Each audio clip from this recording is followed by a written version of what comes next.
I mean, it's a bit annoying that it's a bit annoying that um let me just give it a couple of minutes people to join in, but yeah, a very frustrating result. Just trying to see if my microphone is all working. That's what I'm trying to sort of work out at the moment as well. So if you just give me a moment. Cheers, Matt and Oz. Thank you, mate.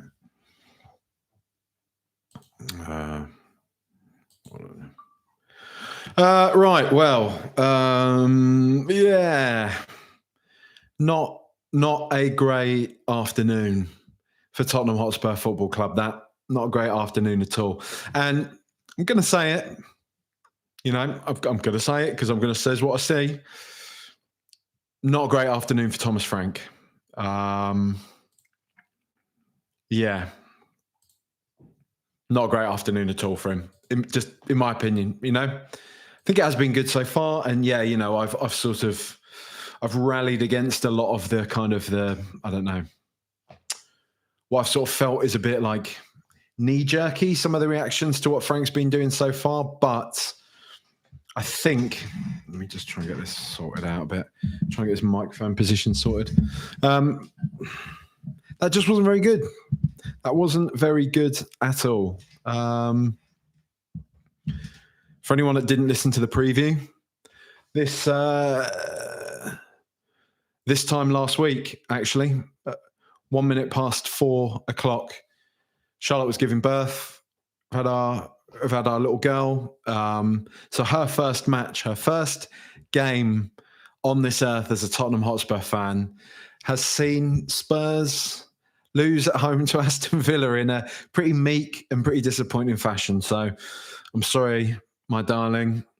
This is the life that you don't choose, but it's thrust upon you. As I'm sure it was the same for all of us. Look, how do we get into this one? Let me say first of all, I dug out Vicario for both of the goals.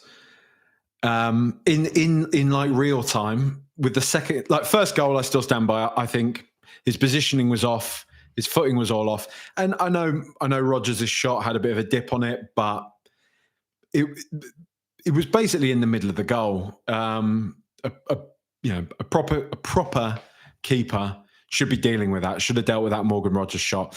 And I did also say the same of the Buendia shot. I was like, proper keeper would be dealing with that. Then Sky showed it from another angle, and it's a beautiful goal. It's a lovely finish. So I apologise there, Guillermo. You probably couldn't have done much better than that. I normally say Guillermo, but I've heard some people say Guillermo, so maybe it is that. You just kind of think, don't you, you know, when you're talking in foreign, you want to put an accent on it. Guillermo, you know? It's how you know, I would sort of think you would be saying it. Apparently not. I don't know.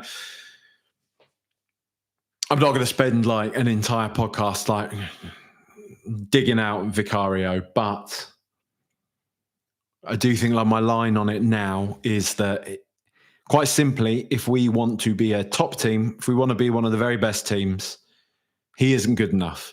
He is our Ramsdale. He's not good enough. If we want to progress, we need to get a new goalkeeper. Sami Mokbel has come out this week and said that there's a lot of question marks over Kinski behind the scenes at Tottenham.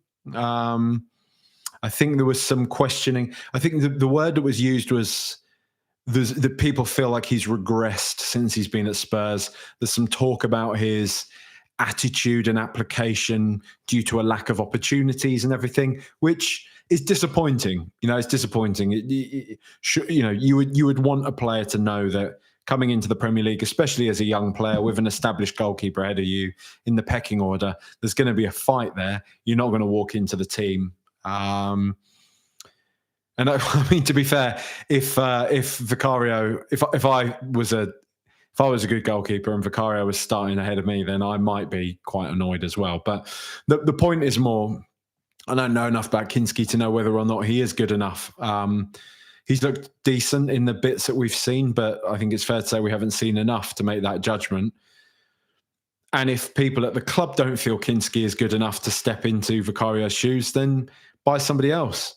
I don't think we should be waiting to see if Kinski is ready to replace Vicario or not. I just think Vicario is not good enough. And we've seen some sort of constructive uses of stats and things to say that, no, Vicario is really good and everybody needs to be more patient with him, or people need to realize that actually he is brilliant. He's not. He just isn't. And eye test will tell you that every time. And I know it's one of those eye test versus stats type arguments. I think we've all settled on now the fact that they do go hand in hand. You don't have to be in either camp or anything like that. It isn't like a contentious political issue or something like that. We're just talking about football. And I think you can see the validity of stats and the perspective they offer. A game in the aftermath of it, they can help you make informed decisions as to what players should play where. But also, I think we all know there's a certain eye test, and I don't want to say intangible because it is a tangible thing. You can just get a flavour for how a player fits into a team, the effect that they have on the team overall. And I just think every time I watch Vicario, I don't think he breeds confidence in the players around him. I don't think he seems particularly confident himself. He's always in two minds as to whether to come out and claim a ball from a set piece or something like that. He always seems to be in two minds to come out and take a ball from the feet of a sort of on-rushing attacker and stuff like that. And I do think, look, today as well, I do want to say, especially, for both of the goals, it's not all on him. The second goal, like I say, I will retract that because I think it is a beautiful shot from Buendia. It's gone right into the corner. He's hit it with some venom. It's good. I'm probably being a bit hasty and looking to blame Vicario. First goal, I do think he could have done better with. But the team around him, like the defence, could have done better to close down those opportunities, to close down the attacks. So it's not all on him. I'm not saying this is solely on him. If we had a different goalkeeper, we would have won that, or we wouldn't have, we wouldn't have lost at least today. I don't think that's the case, and that's not the point I'm trying to make. But the point I am trying to make is, again, and this is the prism I'm trying to view things from, because hopefully this is what Spurs are aspiring to be, right? We want to get as good as we were under Pochettino and then go one step further. And if we want to be that, if we want to be a top team, top terrific team, then I don't think he's good enough. And I don't think that's a particularly controversial opinion. But this isn't all on him today. I think I would say this is the first game I reckon I've watched, and I've actually probably been kind of annoyed with questioned Thomas Frank's intentions behind this one. I don't know, and I know people will say armchair experts, we're not there with them in training, week in, week out, all that type of thing. And I completely take all of that stuff on board. But, many of us have all watched football for decades, or at least, should we say, a large percentage of our lives. Many of us played it when we were younger. Some of us still play it now. I definitely don't. But some people still play it now to varying different levels and things like that. So I think this whole idea, and, many of us read about football. We're totally immersed in football all the time. We talk about it all the time,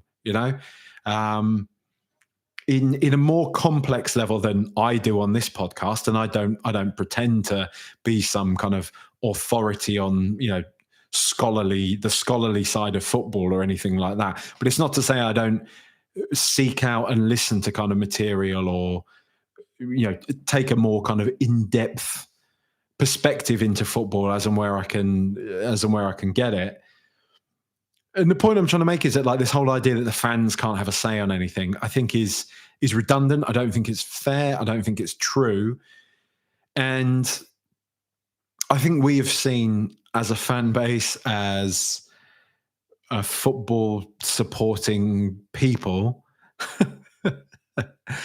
that the Polinia and Bentancur double pivot just does not work. And the thing is, I don't want to be in this place, because I understand there's a level of hypocrisy here, because I've been fighting at least for the sense of like believing in Frank, believing in what he's doing, getting behind the project.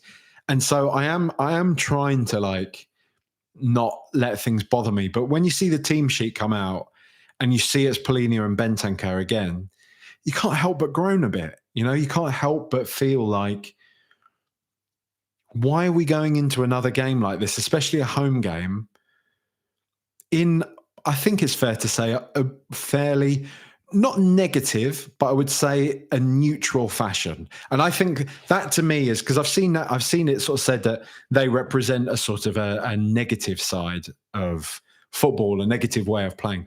I don't quite buy that. I don't quite believe that. But I think it is a very neutral approach. I think it's a very cautious approach to football matches. And I think I've been, very upfront and very kind of, I am a firm believer that Frank is trying to implement a greater sense of defensive solidity in Spurs, in what we do, in the way that we play. That's the foundation that he's trying to build. And I think that's fine and that's great. You know, we have shipped goals for fun in the past few seasons.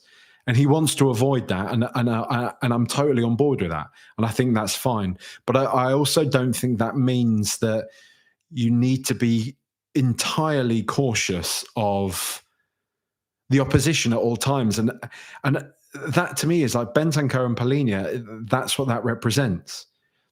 You know, it's almost like a double anchoring in that midfield. Really, for me, it's Polinia in there. And then you've got Bergvall and Xavi Simons ahead of that. And that to me is a more positive. That's a more front-footed midfield. You know, if you want to be, say, slightly more cautious than that, you put Sarr in, because Sarr gives as much defensively as he does offensively. He's up and down the pitch and he's always doing something. For me, Bentancur is just, he kind of sits, doesn't he? He sits in that midfield. And Kish, Lily White Lab shared something during the game. He shared like Bentancur's pass map as it was unfolding during the game. And we're just looking at short sideways passes constantly, all from that position, like anchored in the middle of that midfield. And again, this might be ignoring the fact that Aston Villa do tend to have a pretty kind of combative, intense, high press midfield themselves. They like to win that midfield battle. That's one of the things that Emery really gets them doing. He has a real fight in his players. He really kind of gets them pressing hard. And, I don't think they are, miles more expansive than Spurs are. But I think they definitely approach games with the bit between their teeth a bit more. Spurs, I think in some ways, were quite reflective of Frank's personality, a bit more reserved, a bit more respectful of the opposition. And I think what I want to feel from Spurs right now is a bit more bite. I want to feel a bit more bite. I want to feel a bit more like we want to be a problem for the opposition, right? I want to feel more like we are there to make ourselves heard. We are there to go at them and to implement something on them. We are there to create problems for the opposition, not just kind of break down whatever it is the opposition do and then try and pick holes in what it is that they're doing. If I was asked like, what is Frank's kind of style? What is it that Frank is doing at Spurs right now? I would say that he is just being respectful, and he's looking to, seize opportunities as and when they arise in the flow of a match. So what we're doing is we're looking for an opposition team to either make a mistake, or for us to break up what it is that they're doing and hit them on the back foot. And the problem is, though, when you're playing with Bentancur and Polinia, you're never going to play that expansively. You're not going to move the ball quickly enough, and you're not going to get the ball to somebody like Xavi Simons, who I think, again, I do think individually he probably needs to focus and take some of this on himself. I don't think we got the ball to him quickly enough today. I don't think we looked to utilize him. I don't think we were kind of looking for him in dangerous positions or trying to play risky passes to him when he was making sort of little runs and stuff. But equally, and I want to be conscious here because I'm talking about a player who is young, who is very promising, who is adapting to a new league, all those kind of caveats that I give to a lot of young players, but is still a player that came for a lot of money. And I know he didn't decide that, but is also paid a lot of money, comes with a considerable kind of weight of expectation behind him. Should we say that? I just think he needs to be doing a bit more. I think he needs to be a bit braver in a few of his actions. I think he needs to make himself a bit more available. Maybe whether that's, dropping back, whether that's, I think he does so. I think he does drop back. As I say that, I'm like, well, I did see several times today when I do think he was tracking back. I do think he was trying to win the ball. He was the one that was trying to win the ball off of Rodgers when Rodgers went and, smacked one in from however far away. So it's probably a bit harsh to lay that one at him. But I don't want to say he's hiding, but what's like a softer way of saying that he hides a little bit?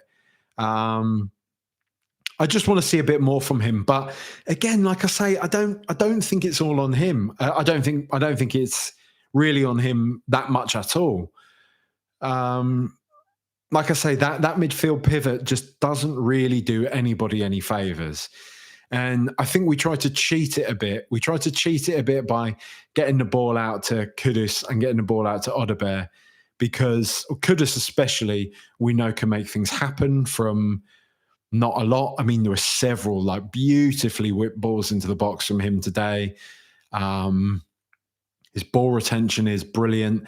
I've seen a few people complaining online about him not being able to take on his man and all that type of stuff. I don't buy that, to be honest. I think he was really top draw for most of the game. And I know he's sort of a bit of a Marmite player, but I think Odegaard was decent today. I think Odegaard played a good game. I think he looked positive in many of his actions, and I was encouraged, shall I say, by a lot of what Odegaard was doing. I don't see him as a problem as such, but for I would say for my tentative kind of criticisms of Xavi Simons, I was raging when Frank took him off. I was I didn't get it. I didn't get it for a second. I didn't understand it. Why take him off? Why not, see what he can do when you're putting a more sort of positive midfield on behind him? If you're trying to sort of seize the game towards the end there, right? And you're bringing on, say, if you're taking off Polina and Bentancur and you put on Sarr and Bergvall, right? Why not see what Xavi Simons can do with those two? But taking him off just felt very negative. And you know what? Like on the Fighting Cocks Patreon preview, Ricky and Flav were talking about Frank and his kind of demeanor in press conferences, and they were saying it in quite a light-hearted but still exploratory fashion.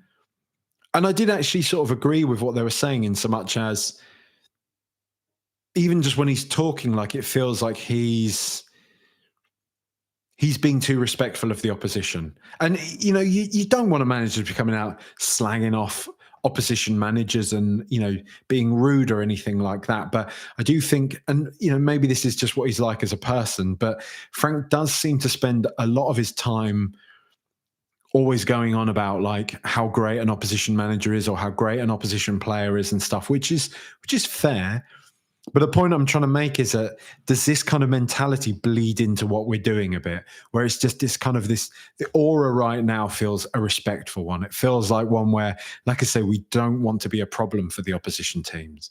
We'll sit and sort of bitch about Mikel Arteta and we say that, he's an awful. I mean, he is an awful human being. You can tell he's an awful man, but he gives little respect to anybody. Right? His Arsenal team are nasty. Like, they are nasty. And I don't think the type of football that they are playing is miles apart from what we're doing right now. But they definitely have more of an edge on things. And yeah, I know they're years on into their project, and they've got, they've spent loads of money and all this type of stuff. I understand that. I'm not trying to make a direct comparison in so much as saying, oh, so they're better than us. Like, I'm just saying more that the attitude that they take into games is to be prickly, is to be nasty, is to win the football match, is to be as horrible to the opposition and get in their heads as best you can. Pep Guardiola breeds that sort of mentality in a lot of his Manchester City teams. Nasty, nasty teams, and not a lot is often made of that, but they are nasty teams. And we sort of give them a pass because they stop Arsenal or Liverpool winning the league a lot. But they are usually quite nasty teams. We saw that a lot when we were playing them in like the Champions League and stuff. Remember, like Fernandinho, like how just horrible he was in that midfield for them, and just how Gundogan could be like, he's a very smart, very reserved character, but he could be like a dirty player on the pitch and stuff, be a real sort of menace to the opposition. And I just don't feel like we're that at the moment. And I know it's a bit accidental, Mourinho, but I think we are just a bit too nice right now. And I can speculate on whether or not that comes from Frank, whether that kind of comes from the top. But I do like, I don't know. I just feel, I feel like we're a bit too nice. I feel like we're a bit too nice, a bit too respectful. And today, we suffered from a lack of invention. I feel massively so, and we also we're just quite meek. We're quite meek in a lot of what we do, and I don't feel like there's. I want to see more invention. I want to see more guile when we're attacking games. I want to see more of an idea of what it is that we're doing, more of an idea of what our game plan is past stopping the opposition team scoring. And I'm by no means saying like get rid of Thomas Frank, or I'm by no means saying that I don't think there's any value in anything that he's doing, because I do think there is. I've got a lot of admiration for what he's done so far at Spurs, but I want to see a bit more from this. I definitely, I want to see a lot more from this, from whoever's in charge, from our home form, because it's been drastically abysmal for ages now. I don't know what is going on with this stadium, with this ground, but it's horrible. And you also, like, you don't know how much of this is opposition teams come here and think we can get a result there. Spurs are terrible at home. And I never really, it's so funny to sort of feel that way, because Spurs, like, for most of my life, have always been the team that, like, especially when I was growing up, we were always all right at home. We could usually give anyone a game at home on our day, but we were just a write-off away from home. We were that team. We were a mid-table team, win a larger amount than we lost of our home games, and then lost or drew most of our away games. It was very, very rare, like in the 90s, noughties, that Spurs you'd feel confident at least that Spurs were winning an away match. But you could generally feel confident that we put on a good show at home. And it's completely the opposite right now. I actually look forward to away games a lot more than I do home games, because there's just something about the ground or whatever. We just haven't adapted well to it yet. And I think you can probably say in the time since we've moved to the ground, the landscape at Spurs has been rather chaotic.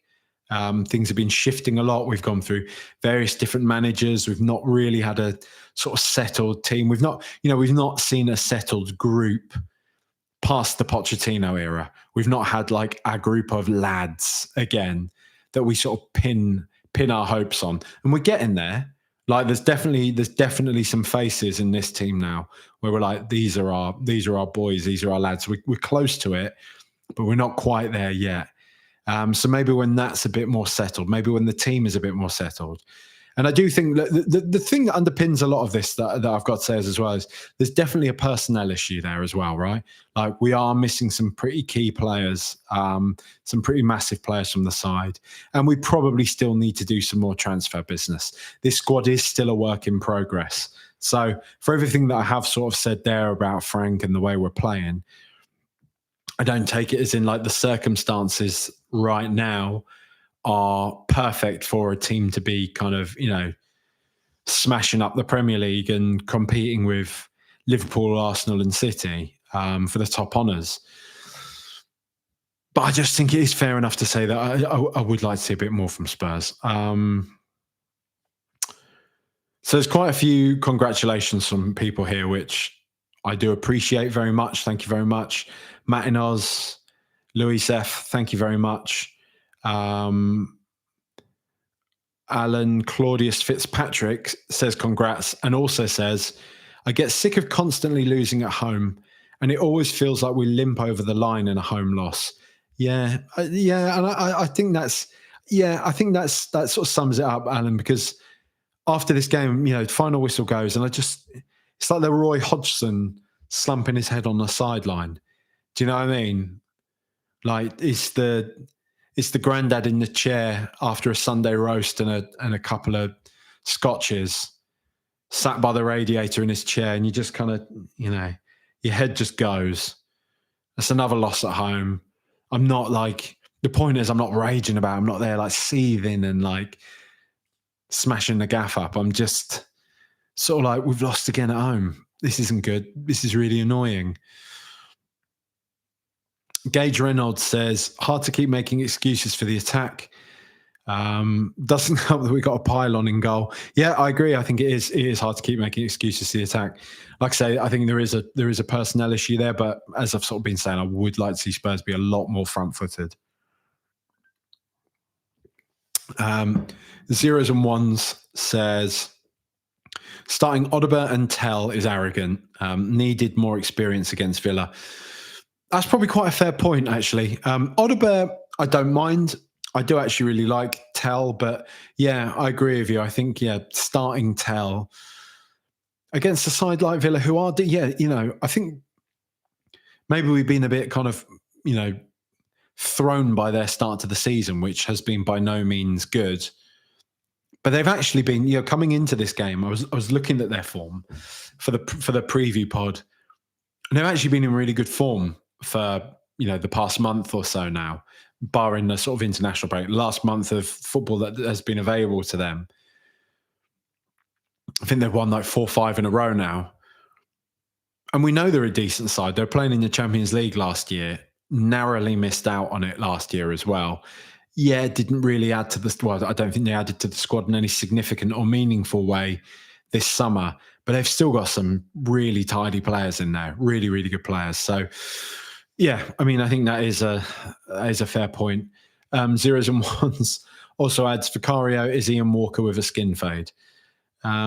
Gage Reynolds, congrats on becoming a dad. Thank you very much.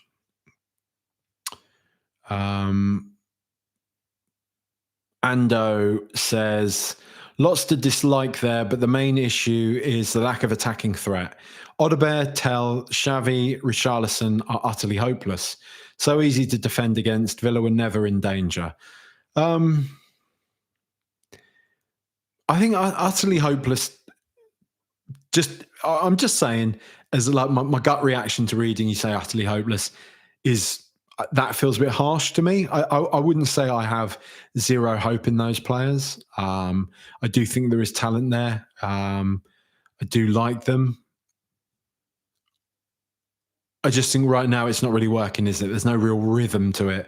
We're not getting the ball to Xavi, but equally, I don't think he is moving the ball about that inventively or quickly or in a cute fashion. That's what it is, isn't it? Right? I think we need to be just a bit sharper, a bit crisper in our attack. Things need to feel like there's a bit more method behind it, other than just kind of getting it out wide and trying to whip a cross into who, really, Keith Anderson, maybe one or 2 half-decent performances out there today. The rest offered nothing. Frank's tactics made no difference. Our entire forward line is terrible. That's shared by Ricochet Pig, who says the front line is so weak. Marcy says such a frustrating performance. I think we can all agree with that. Deuce is Wild says set pieces, crosses, and get the ball to Kudus. We're a tough watch at the moment. Maybe that's just the Prem in 2025. And that's that. Do you know what? That's a sort of crucial point I think I am ignoring here. And I was talking to Windy about as well when I had him on the pods a couple of weeks ago, is that Spurs are not free from what is happening in the wider world of football, if you like, right? We're not immune to the trends in the way that football is played, in the way that,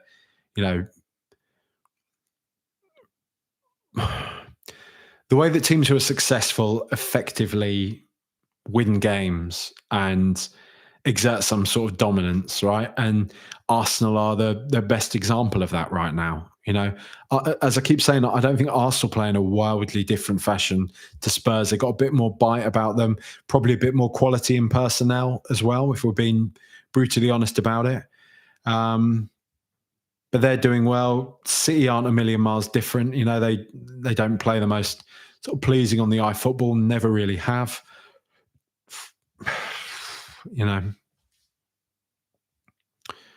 It's hard to know, isn't it? It's hard to know how much of this is a Spurs issue and how much of this is a football issue. I keep needing saying issue. I say it so I say like issue and tissue.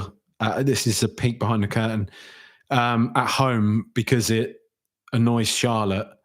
And why wouldn't you want to torment your wife? Awful man. But so I keep nearly saying issue. Is that one of those things like, if you are speaking proper, should we be saying issue? Like in the same way that somebody says, most of us will say sandwich, right? SAMWIDGE,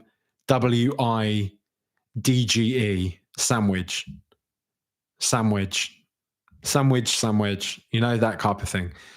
But you would say that the proper pronunciation would be sandwich, right? Sandwich.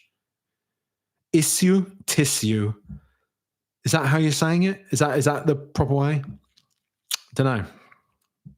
Wrapped up in this stuff in the UK. If there's Americans or anyone watching saying, why does it matter? What's the proper way of saying stuff? Language is a versatile beast. It's a fluid invention. Language is there to be shaped, to be molded, to be creative with. Save me the poetry corner, naff nonsense, right? There's a proper way of saying stuff, and we all know there is. All right? The class system tells me so. Freddie Nelson says, our attack being championship level is a big issue. We need to start acting like a big club and become cutthroat with the squad. We need to improve on Vicario, Tell, Odebear, Richarlison, Johnson, and a few more. Don't disagree with a lot of what you've said there, Freddie. I do like Tell and Odebear, but yeah, I agree with a lot of that. Adam Michie says, we made 5 subs and each one offered progressively less than the last bloke. The total lack of quality today across the pitch is deeply concerning. Yeah, I don't disagree with that at all. Jay Green says, congratulations. Thank you very much, my friends. Alan Claudius Fitzpatrick, Gerald Martin V also says, I think the biggest issue with Vicario is that I will accept he might be upgradable, but I think a new number 8, a new left winger, a new striker, and a new backup centre-back are all much bigger issues. Don't agree on a number 8. Left winger... no, I don't. I definitely don't agree on a backup centre-back. I don't agree on the new number 8. New striker, maybe. Left winger, maybe. But I do think getting a really good goalkeeper in is pretty high on my sort of priority list. If I'm brutally honest with you. And Amici does also say Vicario isn't good enough, but on days like today, it's the forwards that failed us. Jask says, shame, but glad Xavi was finally played as a 10. Kudus' technique made everyone else look average. He's the only consistent creative outlet we have. Is what it is, as long as Frank learns something. Well, this is what we can all hope. We all hope Frank will learn something. And he says that he will, and I'm sure that he will. But he keeps playing Vicario, well, yeah. But he keeps playing Bentancur and Polina. And it doesn't work, does it? It just doesn't work. Maybe away at the Emirates, right? But even then, I really want to do that. I want to go at him. I want a nasty little player like Bergvall on the pitch going at him. I want Polina there to act as an anchor. I want Bergvall to be there because he can carry the ball forwards. He's tenacious. He can get stuck in as well when he needs to. I don't want to see him linking up with Xavi Simons, getting the ball to him quickly. And I want to see Simons being braver with the ball, being braver in possession and out of possession as well. But Bentancur and Polina just, I've made this point. I'm not going to labour it. Darren says, terrible subs and starting Bentancur and Polina again. Yep, thank you. To think we could be stuck with those two starting for the next few years is worrying. Robert says they cut through our midfield like it was melting butter. I think that's the problem as well, isn't it, as well? We sort of put those two, like I say, the neutral option in midfield. Didn't stop them getting at us, did it? Billamdall said, I'd look closer, but I think Xavi got marked out today because the other two midfielders aren't threats. Not enough forward thrust without Romero. It's mad how much he contributes to our attacking play, isn't it? Although that is kind of modern football, isn't it? The two DMs and the Doggy-Odeber link up need to adjust earlier after the equaliser. Luis F says, the truth is we have a total of one decent, proper top-level Premier League-Champions League starting player in our attack, which is Kudus. The rest are either bang average or not even that. It's absolute bare bones. Probably a bit harsh on Mickey van der Ven. Let me think who else. Probably a bit harsh on Polina, I reckon. Probably a bit harsh on Pedro Porro as well, I would say. Oh, hang on. Wait, in our attack. Yeah, fine. No, fine. You're totally fine, Luis. Sorry. Should have read what you said for more closely. Sorry about the drinking noises. I'm not that sorry, really. I keep doing it, don't I? Aaron J says, Frank is average! Exclamation mark. Well, we're letting in 2 goals. Marcy says, blessings on your new arrival and the rest of the family. Thank you very much. Yeah, previous video was so upsetting, but hearing your amazing news put a big smile on my face. Congratulations. Thank you very much, Marcy. Booth says, crap, I'm afraid. I wonder if you mean the performance on my podcast. I don't know. Could be either. I'll take either on board. Robert says our summer signings have let us down. Bin Guy says, which one do you prefer, Ange Postecoglou or Thomas Fraud? Well, I like Thomas Frank. Yeah, I don't know. Can't be asked. Benedict Fox says, congrats, Jack. Love to Charlotte. May you raise your daughter to never be this passive. We need bold babies. Yes. She's already pretty strong-willed, right? Loves a kick. Maybe that's all babies. But again, as I say, I'm viewing this through the prism of my child being a unique and wonderful snowflake who's going to change the world because she's the smartest, blah, blah, blah, blah, blah. All that stuff, all that new proud dad stuff. Anon says Bentancur Polina can't be a thing going forwards. Ricky072 says Frank out. Frank is clueless. Spurs T-Rex says have a look. Spurs T-Rex has said quite a lot of things. I'm trying to find the one that I just saw then. Sorry. It's so the comments, what will happen sometimes is they like refresh and it pushes all of the comments down to the bottom. So I just have to sort of scroll back up and see where we were at. Spurs T-Rex says it's the cutting edge up front. The chances we had would have put those chances away. Dom is needed. It will be nice to have Dom Solanke back, won't it? Andy P says, congratulations to you and Charlotte. Thank you very much, mate. I think the issue with the Bentancur-Polina dynamic is that Bentancur isn't taking control of the game. His passing is poor. He is not dynamic. We need more. Yeah, I think that's spot on, mate.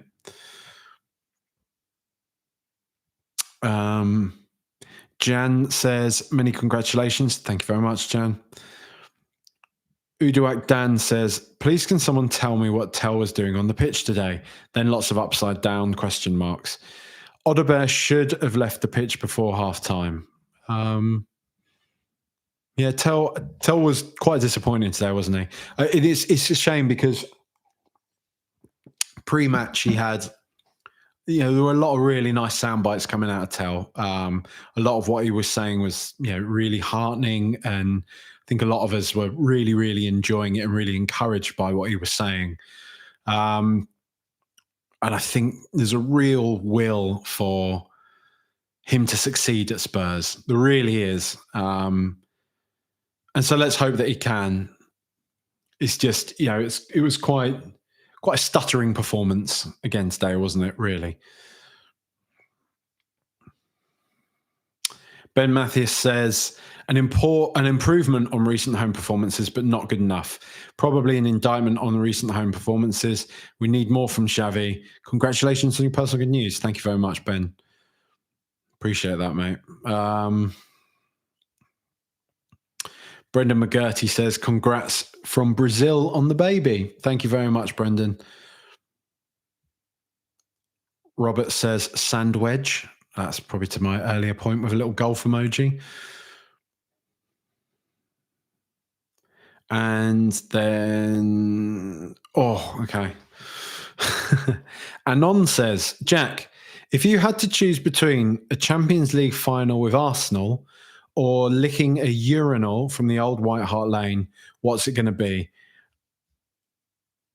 Honestly, and I mean this honestly, I think I'm taking the urinal there. And I know that's quite a disgusting thing to discuss on a podcast here, but I really don't think, I've said this before, I don't think I would be able to mentally cope with a Champions League final against Arsenal.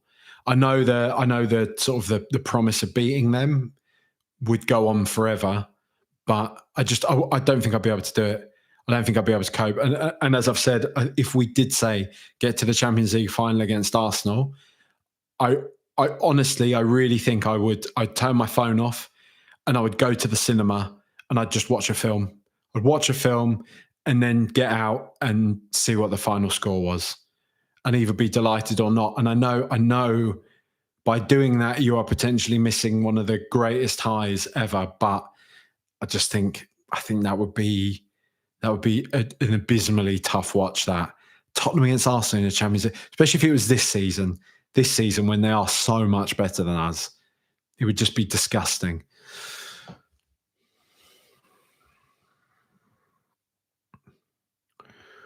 And then says the toilets in that place were a were a biohazard. They were. I tell you where they were worse. Remember the next to, so you got like the Bell and Hare, and then a couple of doors down, the big sort of public toilet. I think, is that still ever open on match days? I don't think it is anymore. But that was putrid. That was disgusting. It just stunk. It stunk of rotten fish every single time I went in there. I just thought, how does it smell this bad? Like that acrid stench of urine, vile. Anyway, that's what this sort of game does, doesn't it? That's what this sort of game leads us to talk about. Oh, Man United are beating Liverpool. That's not good for Arsenal not winning the league, is it? What's going on with them? Arne Slot, fraud. let's do the players. Let's do the players quite quickly at the end of this, because I think I've sort of spoken about a lot of players there. Vicario. Actually, do you know what? Before I do the players, I'm going to say, because I don't do this enough, I don't plug it enough, and now I've got a mouth to feed. I do have a Patreon. So quite a few of you have been complaining lately about adverts, about there being adverts in the podcast, about the volume of the adverts. The volume of the adverts, in my opinion, I'm just saying, I master it, it's fine. It's just that when you're doing this, when you're doing a stream of consciousness and talking, and then suddenly, I get it, it dives in with a whistle blowing and a cheering for a betting advert or something. It's quite jarring and it feels quite mad. You can get ad-free podcasts on Patreon for £1.50 a month, patreon.com/RTRpod. You can get every episode of Rule the Roost ad-free. If you want to join the Inner Sanctum, which I think is about £5 a month, you get extra podcasts. So pre-match pods, there's a bank of kind of content on there that I've released over the summer. So there was the Stitch in Time that I've done last year, where I was talking to various different Spurs fans about the kits that Spurs have worn down the years and the memories that they evoke. And then this summer, I did a content series talking about basically all of our favourite matches. So talking about sort of matches from years gone by. So there's a bank of evergreen content on there that you can listen to, as well as the being pre-match preview pods before at least every Premier League game. I try and get them in for Champions League and all that type of stuff as well. Just sometimes time doesn't allow, but I try my best to do that. So patreon.com/RTRpod. If you sign up, you can get a free trial. Check it out. See if it's for you or not. Like I say, the supporter tier is £1.50 a month. Even if you sign up for that, it's massively appreciated because it helps keep things going. There are certain things to pay for, running the podcast, all that type of stuff. Anyway, enough of the sell. Let's do the players. So Guilherme Vicario, I've said a lot about him today. I'll leave it at that.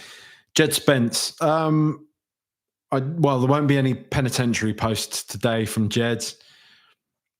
A decent enough performance from him. There was nothing about his performance that really stood out for me as particularly like poor or egregious or anything like that. So fair enough. Good on him. It's good to try and utilise the bounce that he no doubt had out of the international break, where he was particularly good and getting a lot of plaudits. Mickey van der Ven, I think, was quite harshly booked at the start. Was decent, but I think he often looks like he struggles a bit when he's not alongside Romero.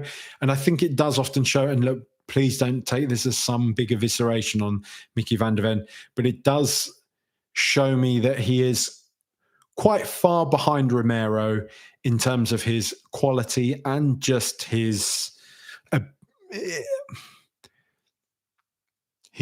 maturity within the game, right? And that's fine. That will come to him. He is a younger player. He is less experienced.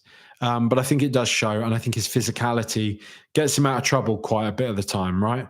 But he's still obviously a wonderful, wonderful player. I'm just making the point that you can tell he feels more confident when he's alongside Romero. But again, I don't want that to feel like a slight on Danso, because he has stepped in last minute, and I think he's done a really good job for the most part. Couple of really nice sort of last-ditch challenges they put in, and his long throws really do cause problems for the opposition. I know it's all a bit Gertrude Wallop football, and we sort of turn our noses up at that to a degree, but I think he's a good player. I like Dance, and at least as a backup option, he's really good. Pedro Porro, a bit of a quieter one from him this week. Not his usual kind of expansive self, but he was all right. Again, I don't really have like an awful lot to criticise him for. Bentancur, yes, he did score a goal, but I think his performance was largely meek. It's just sort of, it's a mealy-mouthed indication as to how we're approaching the game, really. When he starts alongside Polinia, I've hammered that point home enough, but it feels like it's something that's shared by pretty much everybody that watches Spurs. João Polinia, I did think was a bit of a monster today. I've got to say, I do think he was a bit of a monster. I think he did his usual thing really well. I still am on the side of things that I think he is a really talented and worthwhile player to have in the squad. So, no real objections from me about him, about the idea of us signing him permanently or anything like that. I really like him. I really rate him. Wilson Odobert, look, again, he is going to sort of divide people, but I think I see enough promise from him that I'm happy for us to stick with it. He feels like out of the options that we have, number one, he feels like the most natural fit on that left-hand side, and that's what I really like about him. And I also just feel that he is direct. He is trying to do stuff. He had the beating of Matty Cash a couple of times. He didn't always use the ball that effectively once he has beaten him. And I think that's something that I want to see him develop, right? You want to see that final ball get a bit better. But he had that one opportunity where he cut inside, teed up his right foot, and had a nice shot that what's his name? Emi Martinez spilled into his box. Probably should have done better with. It wasn't that rasping a shot or anything like that, but still, it was well made opportunity from Odobert, and I think there are flickers of promise with him. Xavi Simons, quite a quiet game today, as I said. Don't think it all rests on him, but I just want to see a bit more. I want to see a bit more from him. I want to see a bit more from a player that is very exciting and clearly is supremely talented. It is worth remembering that he is adapting to a new country, to a new league, a new way of playing football, all of those types of things. So, we can't just ignore that. Mohamed Kudus is he's a lovely player, isn't he? A couple of really nice whip balls into the box. One that Tell really should have done better with. But he is our most dangerous player, at least, in an attacking sense right now. You can only imagine if you had him and Semenyo down the other side. You got Kulusevski back in there somewhere. You got Maddison. You got Xavi Simons. How we make it work, I don't know. Who starts where, I don't know. But we will have more options in time. It won't be long. So, things are looking up on that front. Mathis Tell was largely disappointing today, I think. But, let's just see what he can do. Richarlison came on 60 minutes, and I honestly, I couldn't tell you a single thing that he did today. And that's just Richarlison. It's just a shame. He starts the season so promisingly. You think, he's turned over a leaf. I sort of said, there was one of those on Twitter, one of those state your unpopular opinion type things, or, the opinion will have you like this. And it's a John Wick thing with people holding loads of people holding guns to his head and all that type of thing. But I said that I think he has actually got the quality to be one of the best attackers in the league.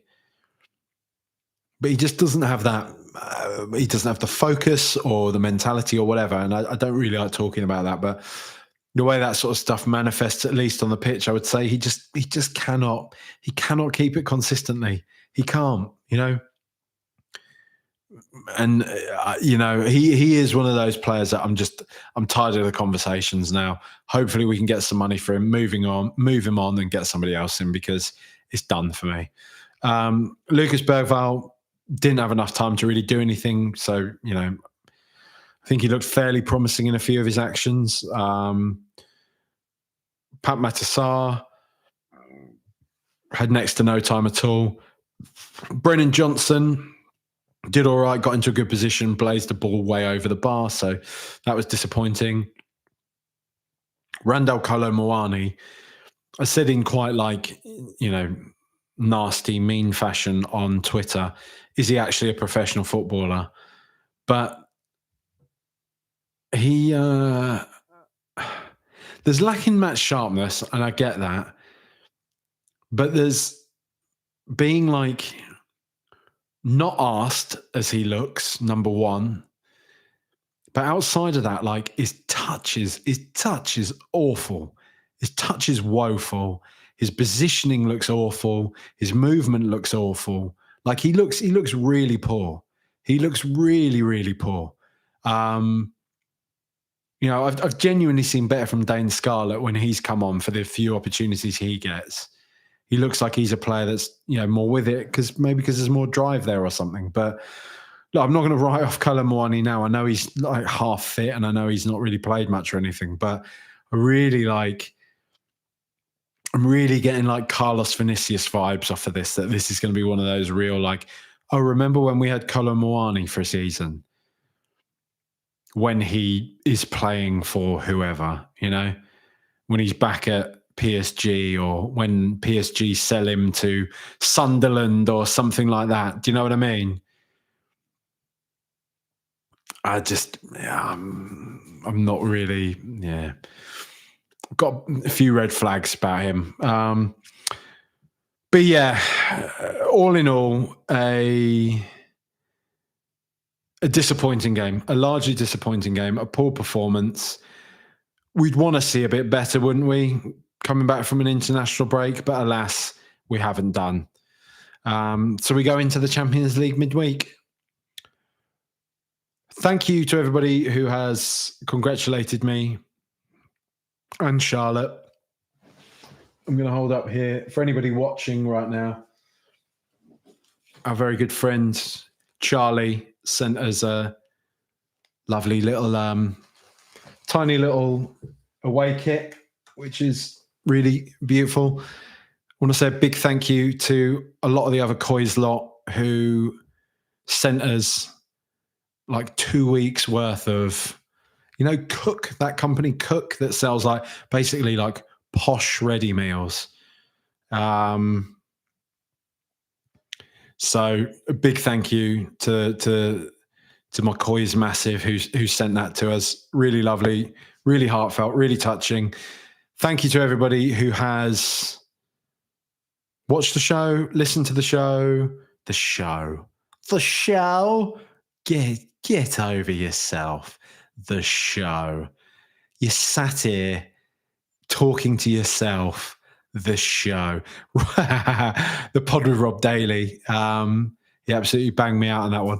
Really good. If you're not listening to that, listen back to the pod. Rob Daly and Ben Haynes. Really enjoyable pod.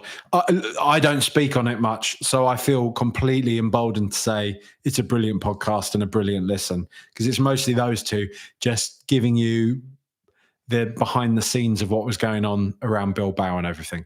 Really great, really enjoyable. So go back and have a listen to that. Please leave ratings, please leave reviews, like and subscribe. As I always say, there's many more people watching this than have liked the video. Please just take 2 seconds to drop the video a like. It allows more people to find it, to discover it, makes my ego grow, makes the show grow. Ratings, reviews, Spotify listeners, drop it 5 stars. That's enough from me today. Come on, you Spurs, up the Spurs. Much love, everybody. Whatever.